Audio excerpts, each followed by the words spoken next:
Hello दोस्तों, स्वागत है आप सभी का YouTube के मोस्ट अंडररेटेड चैनल पर। दोस्तों, आज मैं आपको हिस्ट्री के ऐसे गुमनाम और मिस्टीरियस केसेस के बारे में बताऊंगा जिनके बारे में आपने आज तक सुना नहीं होगा।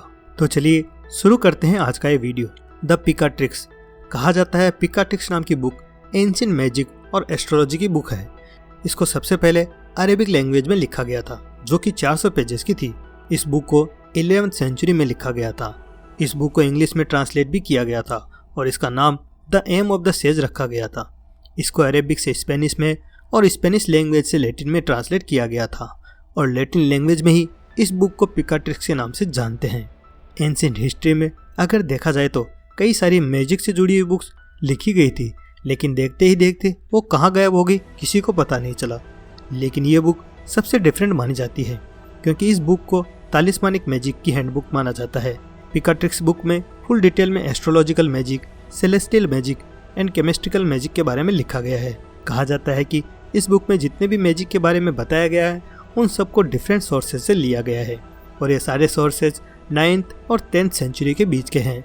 जिसने भी पिकाट्रिक्स को लिखा था उसने अपनी सारी नॉलेज को एक बुक में ही उतार दिया था। इस बुक में मैजिक करने के लिए केमिकल प्रोसेस, जादू टोना और डायरेक्शन भी दिए गए थे कि कैसे मैजिक को प्रैक्टिस करना है और साथ में ये भी बताया गया है कि किस तरह से कॉस्मोस को समझा जाए।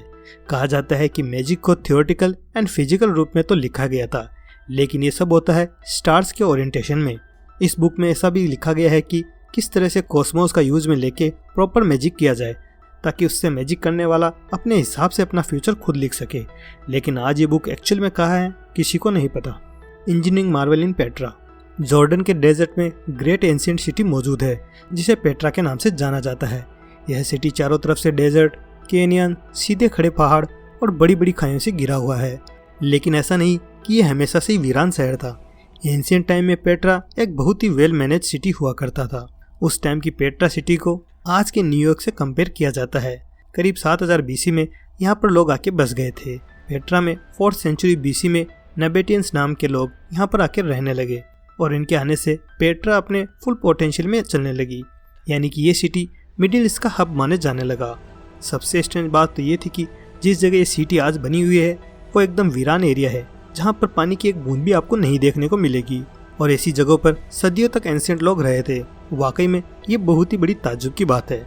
नबेतियंस कबीले के लोग water storage and irrigation system का यूज करके इस एरिया में पानी की सप्लाई को पूरा कर लेते थे। पेट्रा बहुत ही सोफिस्टिकेटेड लोकेशन पर बनी हुई है जहां पर टेम्परेचर करीब 42 डिग्री तक चला जाता है।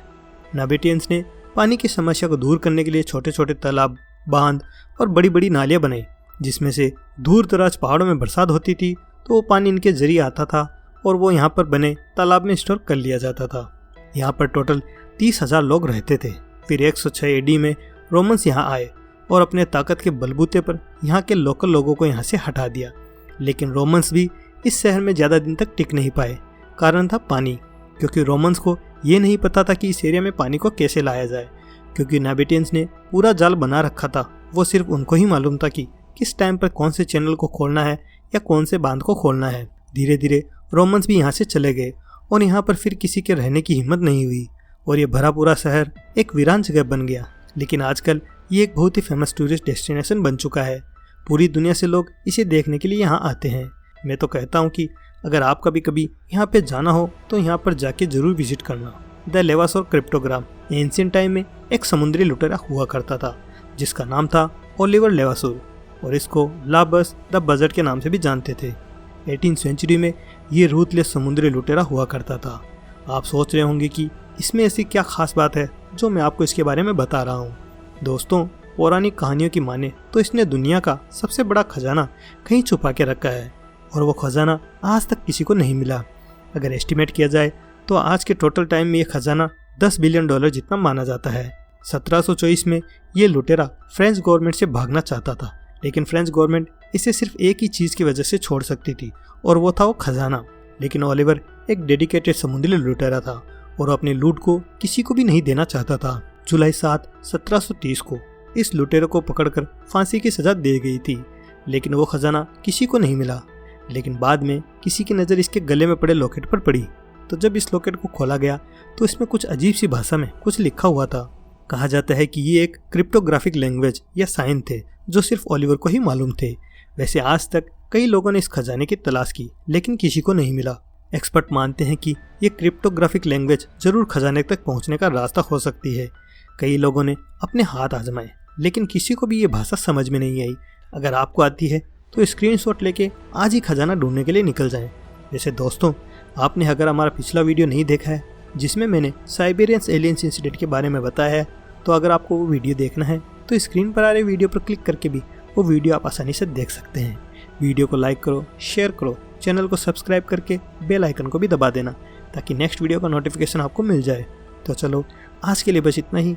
मिलते हैं नेक्स्ट वीडियो में कुछ नए मिस्टीरियस फैक्ट्स के साथ। तब तक के लिए जय हिंद, वंदे मातरम।